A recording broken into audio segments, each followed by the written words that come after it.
Welcome to Third Floor Views, a production of Chesapeake Family Life, where we talk about health, education, and living with kids. I'm your host, Janet Jefferson. Today, we're discussing the power of art, arts education, and ArtFarm. And joining us is Darin Gilliam, co-owner of ArtFarm, graphic designer and founder of 1953, and Alison Harbaugh, co-owner of ArtFarm, photographer and filmmaker and owner and manager of Sugar Farm Productions. So thank you to both of you for joining me today. Thank you. Thank you. Nice to see you again. Yes, you too. And to our viewers, please feel free to submit any questions or comments you have in the comment section, and we'll get to those as we can. All right, let's just get right into the conversation. Arts education. Why is arts education important, and why should we be spending time with the arts? And Alison, do you want to just jump right in? Sure. So, I mean, the arts, I think, are just so important in so many ways. It's everywhere we look, like I think people forget that everything that we use and we see is designed by an artist. I think when people hear art, they think painting and drawing or music, like very kind of, I don't want to say basic because they're not basic at all, but the foundations of art. But like both Darin and I went to college for graphic design, so we have a huge appreciation for all kinds of graphic design and industrial design and architecture and interior design. That's all done by artists. I think it also is great because it teaches kids to think freely, and there's no boundaries in art. I think that you can, there's no right way to do it. So it encourages them to kind of find their thing that's inspiring them at the moment, and they can use whatever tools they have around them to create something that makes them think, to make them inspired, to send a message, whatever. Want to add to that at all? Yeah, I agree. I feel like arts education is important because it, as to piggyback on what Alison said, it gives kids and adults the chance to think differently, and to look at something in a creative way. And, to also add to that, I read a quote during COVID on Twitter, and I loved it so much. It just said, if you don't appreciate the art while you're stuck at home watching your movie that was made by an artist, that was produced by an artist, that was written by an artist, that was performed by performing artists, reading your book that was written by an artist, or, taking up painting or bread making, or these things that are really creative thinking. It was like, if you don't appreciate the arts now, you never will.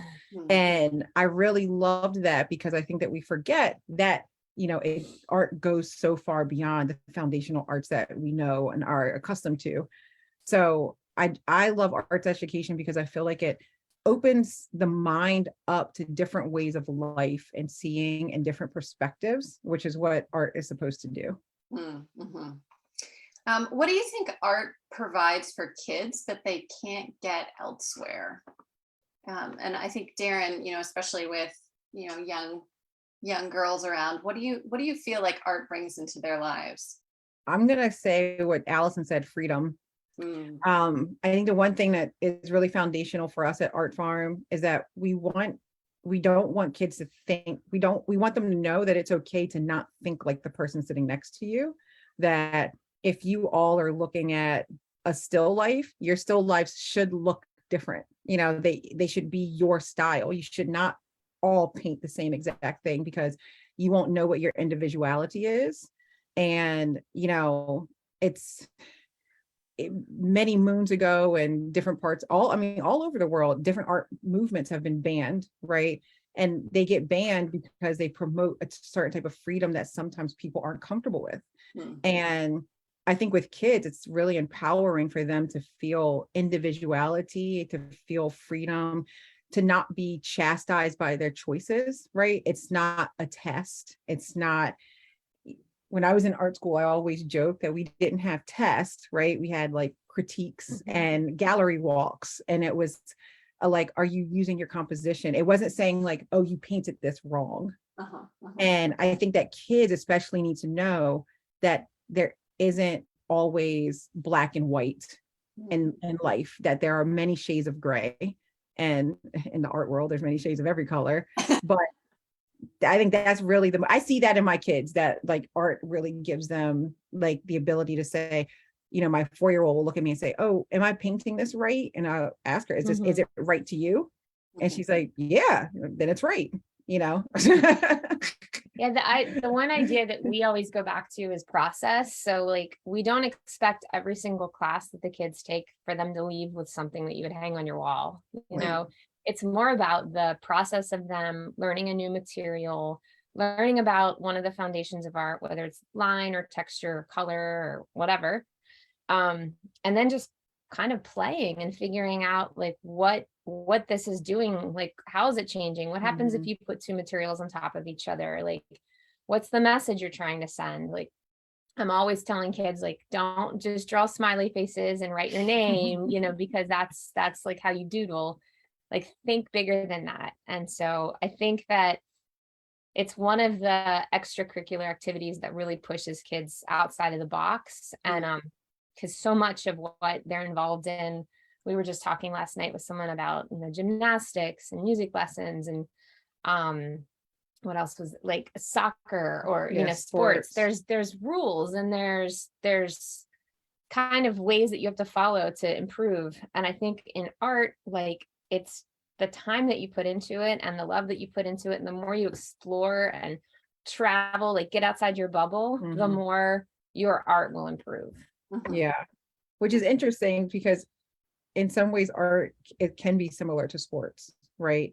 In a way that you're working with a process of perfecting a craft. And like, it's nice to get kids in that play sports. Alison and I both played sports when we were younger, and they have that mentality of like, okay, practice, practice, practice, practice, practice. But then you just have to break that mold of like, but you have a little bit more freedom within this because there's no referees and there's no fouls, there's no score, there's no score.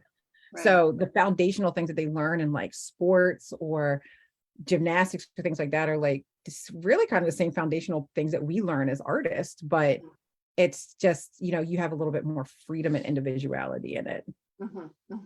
Yeah, I can see how those are such critical pieces and challenging things for kids to learn, is being comfortable with themselves and their own form of individual expression, but then also, learning about the process and being comfortable with not having this perfect product all the time, but learning along the way and growing through that. So I was wondering, how can art be used to educate or impact the world in a way that other forms of communication can't do as clearly or as powerfully? And I want to use a recent example of your work. ArtFarm just put on an exhibit called 1 in 8 about breast cancer. I'd love to hear a little bit about that exhibit and what your thinking was behind it, and what message you were trying to get across in that show. I feel like I feel like it's art and design, right? Like design is basically like art with function, right? So art and design are so interesting because I think they're important because they can relay very significant messages without words and explanation. And a part of what we do when we do exhibits is that we want to say, like, how does it make you feel, right? How does it make you feel if you don't read anything on the wall, if you don't have any presumptions coming in? When you walk into the room, how does it make you feel? And I think that's the big important thing about art, right? Is like, even down, we did camp and I had to step in and teach a couple of days for a summer camp. And one of my favorite days, we talked about color, and we talked about, like, if you want the person viewing your painting or your drawing, your piece of art, to feel angry, what colors do you use, right? Or what's your composition look like, or what does your layout look like? And I think that's the biggest thing, where, art really reflects what's going on in the world. It really reflects the times, whether it's music, whether it's writing, whether it's painting. And as artists, as designers, I think it is our job to properly reflect it and make people feel something, and good art is going to make you feel something that will make you reflect upon your own life and how you move through the world. I always say sometimes art is beautiful, but sometimes it's not enough for art to just be beautiful. And I think it does something. I think art it does something in such a different way than anything else does, is that it just really pulls at you, and it really can make you feel something. And some people don't feel anything, some people could care less. Yeah. But it's nice when art can change your heart or change your mind or make you see things a little differently, or learn about another culture, learn about a different culture. My favorite conversations that Darin and I have is when one of us go to a museum and we come back, and I could talk to her for 4 days straight about what I saw, and the way they did this and the way it made me feel. And I think that's just it's so special to have someone like that to bounce that off of, that gets it. But I feel like more people need to explore these spaces where art is living, and there's a lot of art out there to make a statement right now. And it's always been, art has always been, there's all kinds of art, but artists create because they're trying to get whatever is in their head out, or whatever feeling they have out. And I think some of my favorite art movements were ones where the world was not in a good place, and the artists were showing it, and you can kind of put yourself in someone's shoes and understand how that feels. Mm-hmm. So at the beginning of the year, we had an idea to create a parent company for ArtFarm, because both Darin and I, we really, me as a photographer and filmmaker, and her as a graphic designer, and we're really into gallery curation and finding artists and connecting with the community. We decided to create another LLC that is the parent company now of ArtFarm. It's called And Creative. It stands for Alison and Darin. And that's what we've kind of been rolling out with these pop-up exhibits. Or that's the company that's been putting them on. So we've partnered now with the town center 3 times on 3 different exhibits, the last one being the breast cancer awareness one. Who else have we worked with? My brain just went Maryland blank. Hall. And we're going to work with them again in January on a really powerful exhibit. So it seems to be that we're kind of finding our position in the area, and hopefully we'll continue to kind of push it outside of Annapolis and Anne Arundel County in the future with this idea of partnering with the community, partnering with nonprofits, raising money for the nonprofits, getting great artists work on the walls, and vendors who are artists that are making really unique items that also bring awareness and can raise money. So the pop-up exhibit we just did for breast cancer, it was just a weekend, which is always sad to work so hard at something and then it's down already. It's crazy, but it was great. We partnered with we invited the Dragon Boat Club, the Annapolis Dragon Boat Club, which are mostly made up of cancer survivors, breast cancer survivors, and survivors offering support. That is a program through Luminous Health. And that's who's going to get the 20% of the profits that we made in the pop-up that weekend. And it was great because they all came out and we celebrated them. And I took portraits of I think it was 20 women. We had them on the wall and they were all happy. It was all about joy. It wasn't about, sadness and cancer. It was about there's another side to this, and there's this community that you get to be part of, which nobody wants to at first be part of that community, but on the other side, the way that they lift each other up and support each other was really inspirational. It definitely changed me in the last month. I'm gonna be very aware of these groups in the future, and I've said to Darin already, I'm I want to do this every year. It's just such a worthy cause to get behind, because I used to be like, I don't understand breast cancer awareness. Everybody knows breast cancer. We all go get mammograms. Well, we don't. Not everybody does. And it's really, really, really important to do that and stay up on your appointments and exams, because that's how you prevent the bad stuff happening. So it was cool to be part of that. And after we were done, we said this has to kind of be our direction moving forward, is like always raising awareness, and it doesn't have to be about anything giant and big. It can just be something very small, like, I mean, well, it's not small, but like the water quality on the Severn River or something. Yeah. Or just like being kind to one another. I mean, like, it's funny. One of my favorite, like, local makers who I actually got a chance to meet at First Sunday Arts Festival it's like the group, it's like a guy, I think it's two people, but they make the Be Kind crayons that are all around town. And I love these little crayons. They're just big wooden, they just are crayons that say Be Kind on them. And they just posted them up, and you can buy them and you can put them in your neighborhoods and stuff like that. And like, people aren't going to think about it, but that person's an artist, that person's a craftsperson, that person's a maker. And that person came up with the idea and the concept to say, like, I want to make a change in my community through something as simple as putting Be Kind up on your light pole when you drive by it, right? But if you see it enough, does it actually like make a difference? So, you know, with the breast cancer awareness exhibit, or with any exhibit that we think about, you know, it's always about like the concept, the feeling. What do we want people to take away? And that's really what art is about, right? Is like, we want it to be approachable. Allison was like, it has to be like joyful, it has to be hopeful, you know? So then when people come in, they feel hopeful. And I think that's the job of any good artist or creator or designer, is that they lead with the feeling first. Yeah, it doesn't always have to be joy, because sometimes you need to feel something really ugly to understand it and go home and sit with it for a little bit, and then you want to do something about it, or tell your friends about it, or donate money to a cause. So I think and not all artists are in that kind of realm of trying to raise awareness all the time, but I think it's an important thing to teach all ages about. That's one way that you can use art for good. Absolutely.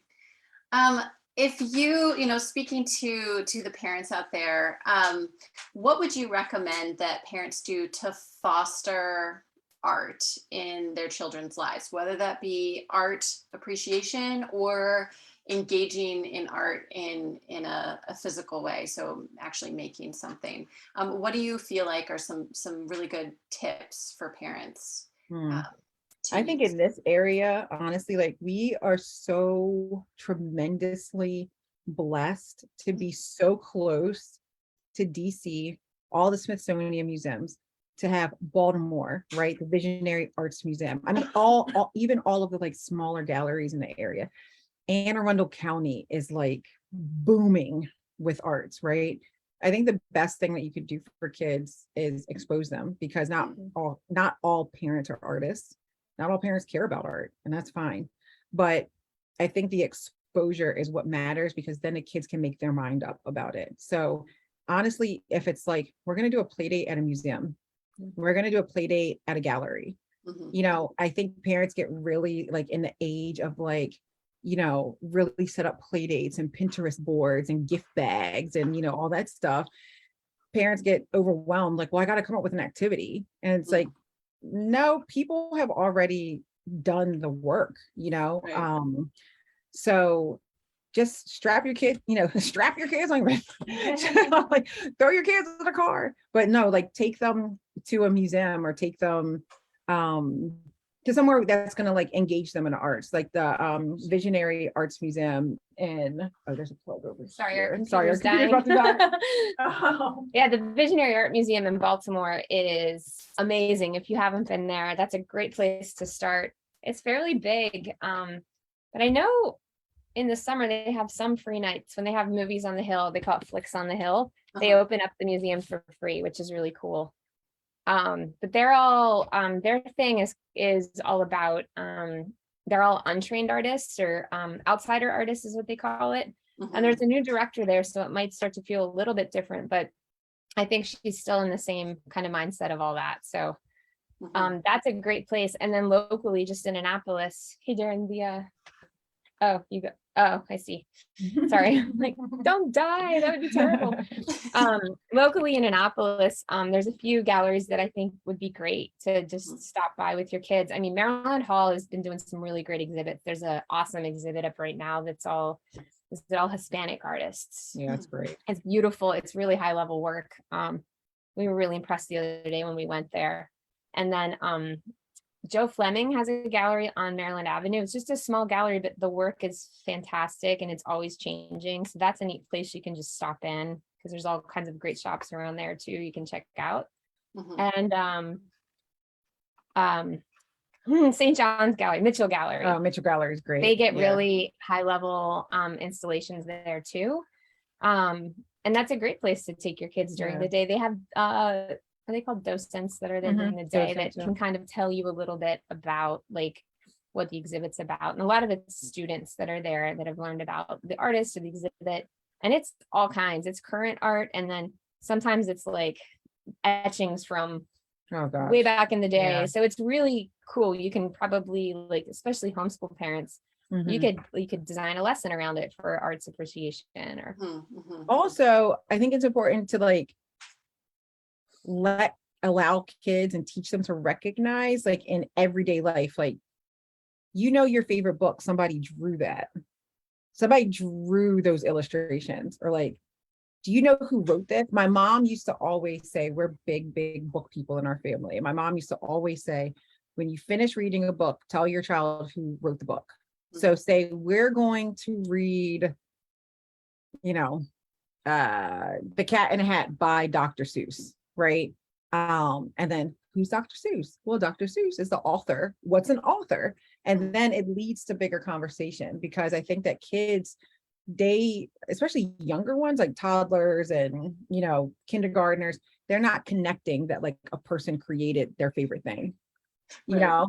So like, I think too, also, you know what?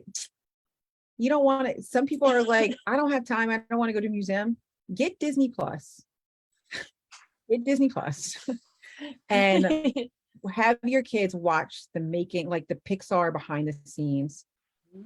It blows our minds where they show how like the movie that just came out, Soul, right? That came out within the last year. Holy cow. They showed how the characters were created, right?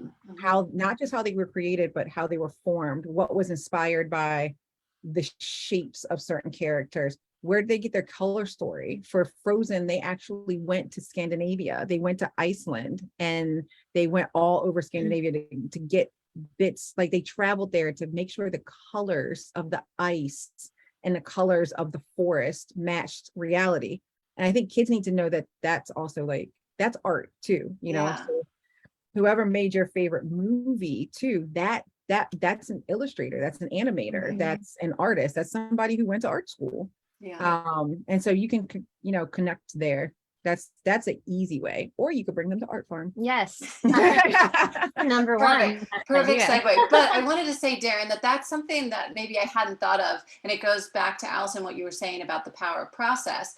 But Darin, what I'm hearing you say is pull back the veil on art a little bit and dive into the process of creating art and what that looks like and how to expose kids more to the process so they can more fully appreciate being consumers of art. I think that's a really cool idea. Yeah. And it used to be that like, oh, you want to go to school for art, you're never going to make a career, you're never going to make money, you're going to be a starving artist all the time. Right. Yeah. And now we're living in a day and age where traditional artists who are, you know, supposed to be the starving artist, painter, sculptor, you know, because of social media, because of access, they're making a career for themselves. But people are also seeing like, if I go to a museum, maybe I'm not an artist, but who picks this art that goes on the wall? And I think explaining that to kids, like that's a curator and you have to go through curatorial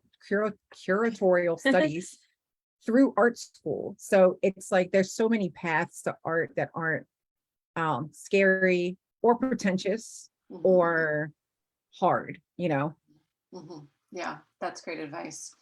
Okay, let's talk about ArtFarm. I want to dive into what is ArtFarm, what is your mission, but then what's the sort of depth and breadth of all the different things that you guys do? Because it's a lot. At an hour? No. I know, we're like Well, ArtFarm, it's always morphing, which is kind of cool and what I love about it. But our tagline is cultivating the arts, creating community. So everything we do, we're trying to like bring people in of all levels. You don't have to have ever considered yourself an artist to come in. That's kind of one of our favorite people. You know, we want to be like, let us introduce you to art and make it fun. Like, so we are best known for our children's classes. So we do kids after school classes in semesters. We have summer camps, tons of summer camps. We do lots of adult workshops, and those are mostly in the evening or on the weekends. And they're usually one-off, and there's a couple that we've now started to expand on because the adults are asking, like, I want to do more than just one class of batik or block printing. So we're starting to expand on those and talk about new ideas of maybe an ArtFarm membership where you get to come in during certain times and work with different teachers that are available during the day. We have an artist in residency program, which is fairly new this year, where artists that don't have a studio can come in and use our space during the day when we don't have classes going on. So you don't really get your own personal studio space, but you get your own table to work at and a storage area for your stuff. We do events. We have Darin's brother Malcolm runs What's Dope open mic night, which is predominantly hip hop and spoken word and comedy now. Performers, and it's gotten to be really, it's grown into something really cool. Very cool. Like a family. Yes, definitely. They're just all like so encouraging of each other and build each other up and critique each other, and it's beautiful. He also does a showcase once a month. So is it 2 or 3 artists get to be featured, and so they have like their own kind of time on the stage. This weekend, we have an open mic poetry night for adults that's run by the poet laureate of Annapolis, Maggie Benshaw. And she's been doing some really cool stuff with us because she's a teacher at Annapolis High School, creative writing, I think. And she does a teen open mic poetry night too, which has become a really cool event too. These kids are amazing. Gosh, what else? We do rentals, so you can rent our space for your own birthday party, creative event, wedding reception. We've had many wedding receptions. We've had a wedding reception. We've had baby showers. Yeah, so it's a really fluid space where it looks like an art studio. There's paint on the floor. There's really cool art on the walls. You see all our art supplies are out, but we've got this cool stage. We call it the red stage with big red curtains. So there's just always something happening, which is really exciting. So I encourage everyone to check out our website, which is just artfarmannapolis.com. We keep that pretty up to date. Instagram and Facebook, we keep that up to date too. So there's no excuse if you can't find us out there. Everywhere. Yeah, and we're hoping in the new year to kind of relook at how we run the children's classes and make it more easier for parents to bring their kids to ArtFarm. So we're looking into possibly like a monthly membership option instead of our 8-week semesters. So we're just starting to talk about that. So that's something to keep an eye out for in the new year. And I think just us growing this and creative company and popping up more around town and hopefully out in DC, Baltimore, and further if we can, with really great art shows. So yeah, so much to be excited about. What else sort of things that people should think about or sort of put on their radar for sort of new and exciting things that you guys are doing? You mentioned another partnership with Maryland Hall in January with And Creative, so your parent company. What else should we put on our calendars? Oh my gosh. I think the adult work, we have a lot of really good adult workshops coming up that I just don't think is on people's radar. We're not sure how to reach everybody. We're actually going to meet with some marketing gurus soon to be like, how do we squawk? This is great. So we're squawking right now, but there's block printing on paper. So you make your own wrapping paper, wood burning, Life drawing. yeah, we do a monthly sketch night. So that's really fun. So I think like just seeing all the cool classes coming up, the kids class, that fall semester, we're about halfway through it. So the next kids classes will be offered in January. Gotcha. So we're right in the middle of that. There could always be some pop-up stuff, but you never know. So keep an eye out. I think the adult workshops are my favorite because adults come in and they're like, I don't know what I'm I'm doing. not an artist. I've never, and it's just so cool to see anywhere from like 4 to 10, 12 adults sitting down. And at the end of the class, whether it's an hour or 3 hours or 4, We started doing longer format. they are like now a crew and they're encouraging each other like, oh my God, no, it's beautiful. Don't say that about yourself. Oh, are we all gonna come back? You know, like the They want to hang out with each other. they want to hang out, you know, like the Ukrainian eggs.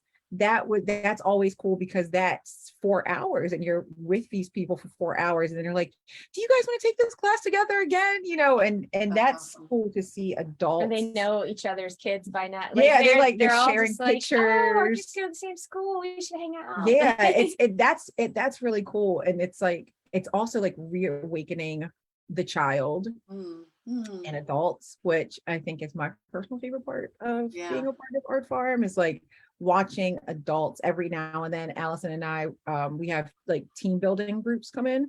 So businesses will hire us for team building and we love giving them like, sometimes we do like a little bit more serious, like teaching them like watercolor, but they're making something cool from it. And but sometimes we have them do kind of like really creative but silly activities. And it's amazing to see like corporate, you know, I mean, like very important people in like suits and drinking their coffee, just giggling and like sharing their art. And it's awesome to break awesome. through that tough skin. I think time. To piggyback on that, my favorite thing that I've kind of been working on really hard, and it's a slow roll, but it's really starting to pick up now that we're kind of out of the grips of COVID, is the teen offering. So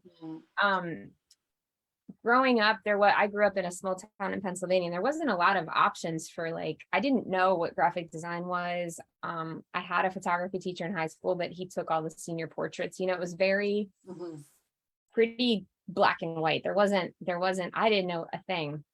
I just wanted to work for National Geographic like everyone else did. and so a big part of like what my mission is to give teens like college level education in the arts so that then they can know, is this something I want to go pursue?